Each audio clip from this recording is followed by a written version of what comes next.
Hi అండి అందరికీ welcome back to my channel series sparkle 777. ఈరోజు వినాయకుడి నవరాత్రులలో రెండో రోజు అండి. సో మేమైతే ఈరోజు ప్రసాదంగా పులిహోర చేస్తున్నాను. పులిహోర అనేది రెడీ అయిపోయిందండి. ఇప్పుడు పూజ స్టార్ట్ చేసుకుందాము. పూజ అయితే నేను ఈ విధంగా చేస్తున్నానండి. ఫోన్లో పూజా విధానం పెట్టుకొని నేను చేస్తున్నానండి. చూడండి మీరు కూడా.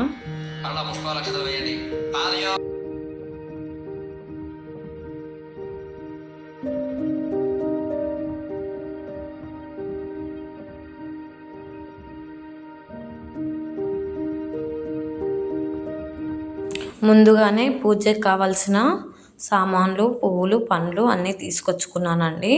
ప్రసాదం ఇట్లా రెడీ చేసి పూజా విధానాన్ని మొబైల్లో పెట్టుకొని నేను పూజ చేస్తున్నానండి. ఈ విధంగా ఒకసారి మీరు కూడా చూడండి ఏ విధంగా చేస్తున్నా ఏంటనేది. నేనైతే సపరేట్గా పువ్వులు తెచ్చాను. నాకున్న బడ్జెట్లో నేను తెచ్చి చేస్తున్నానండి.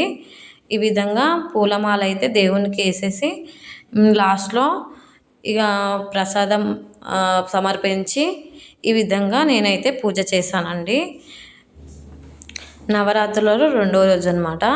నేనైతే మార్నింగ్ టైంలోనే పూజ అయితే కంప్లీట్ చేసుకుంటున్నానండి. మార్నింగ్ టైంలోనే దేవునికి నైవేద్యాలు గిట్లా పెడుతున్నానండి. ఓన్లీ నైట్ టైం మాత్రం ఓన్లీ పూజ చేసేసి హారతి ఇచ్చేసి బెల్లం ముక్క పెట్టేసి అలా పూజ చేస్తానండి ఈవినింగ్ అయితే. ఈ ఇయర్ అయితే 5 రోజులు గణపయ్యని మా ఇంట్లో పూజ చేయాలని అనుకున్నాను. సో ఈ 5 రోజులు నిష్టగా చేయాలని చాలా ఫిక్స్ అయ్యానండి. సో ఈ విధంగా ఏ నాన్ వెజ్ ఇట్లా ఏం తీసుకోకుండా డైలీ చాలా నిష్టగా పూజ చేస్తున్నానండి. ఎవరైనా సరే నాన్ వెజ్ అయితే అస్సలు తినకూడదు. వినాయకునికి నాన్ వెజ్ అనేది ఎక్కదనమాట. సో నాన్ వెజ్ అయితే తీసుకోకూడదు. మనం ఎన్ని రోజులైతే వినాయకుని ఇంట్లో పెట్టుకుంటామో, ఎన్ని రోజులైతే పూజలు చేస్తామో అన్ని రోజులు మనం నిష్టగా ఉండాలి. నాన్ వెజ్ అయితే ముట్టుకోకూడదండి. వినాయకుడిని తీసేసిన తర్వాతనే మనం నాన్ వెజ్ అనేది తినాలి. అంతవరకు దాకా నాన్ వెజ్ అనేది ముట్టుకోకూడదు. సో నేనైతే ఇలానే పాటిస్తానండి. కొందరు అయితే ఎగ్గు అయితే నాన్ వెజ్ కాదు అని చెప్పి తింటారు. కానీ ఎగ్గు కూడా తినకూడదండి. నాన్ వెజ్ అంటే ఎగ్గు కూడా వస్తుంది. సో నేనైతే ఎగ్గు కూడా తినను. మనం గణేశునికి ఎన్ని రోజులైతే పూజలు చేస్తామో అన్ని రోజులు ఒక్కొక్క విధంగా మనం ప్రసాదం రెడీ చేయాలండి. ఒకే రోజు అన్ని ప్రసాదాలు పెట్టకూడదు. అంటే ఓపికని బట్టి మనం ఓపిక లేని వాళ్ళు ఒక్కొక్క రోజు ఒక్కొక్క ప్రసాదం రెడీ చేసుకొని ప్రసాదంగా పెట్టాలి. నేనైతే ఒక్కో రోజు ఒక్కొక్క ప్రసాదంగా మొక్కుకున్నాను. సో అలానే పెడుతున్నాను. ఇప్పుడు పెడితే 1 లేదా 5 పెట్టాలి. 3 అయితే అస్సలు పెట్టకూడదని చెప్పింది మా అత్తమ్మ. 3 ప్రసాదాలు అయితే పెట్టకూడదు. 4 పెట్టొచ్చండి. ఎవరైనా పెట్టాలనుకుంటే అలా పెట్టుకోవచ్చు. ఇలా మా పెద్దవాళ్ళు చెప్పిన ప్రకారం మీకు నేను చెప్తున్నాను. ఏదైనా మిస్టేక్ ఉంటే నాకు కామెంట్ చేయండి. నేనైతే ఇలా చేసుకుంటాను. మీరు ఎలా చేసుకుంటారో నాకు కామెంట్ చేయండి. నెక్స్ట్ వీడియోలో మరిన్ని విషయాలు మాట్లాడుకుందాము. చూడండి నేను ఎలా చేస్తున్నా ఏంటనేది పూజా విధానాన్ని చూడండి మీరు.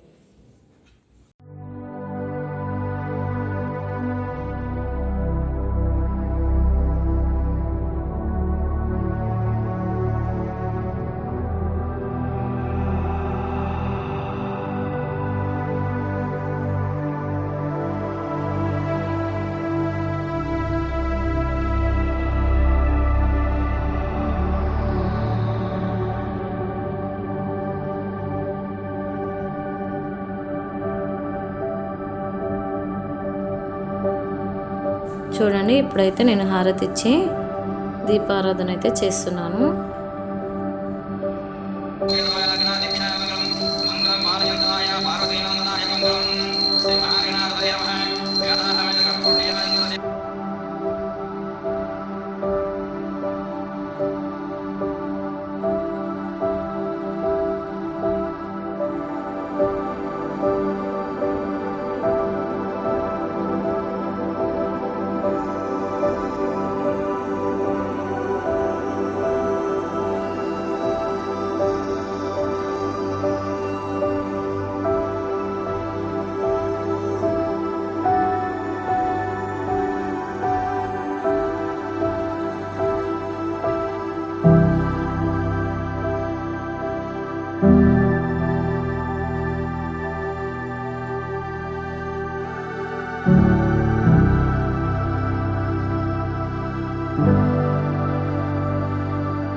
కొబ్బరికాయ కొట్టేసి దేవునికి నమస్కరించుకున్నామండి.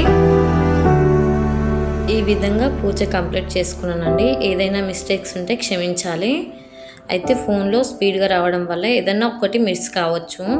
సో నేనైతే ఈ విధంగా చేసుకున్నాను. ఎలా అనిపించింది ఏమనేది కామెంట్ చేయండి. ఈ వీడియో కనుక మీకు నచ్చినట్లయితే ప్లీజ్ లైక్ చేయండి, షేర్ చేయండి, సబ్స్క్రైబ్ చేయండి ఫ్రెండ్స్. ఉంటాను, బాయ్.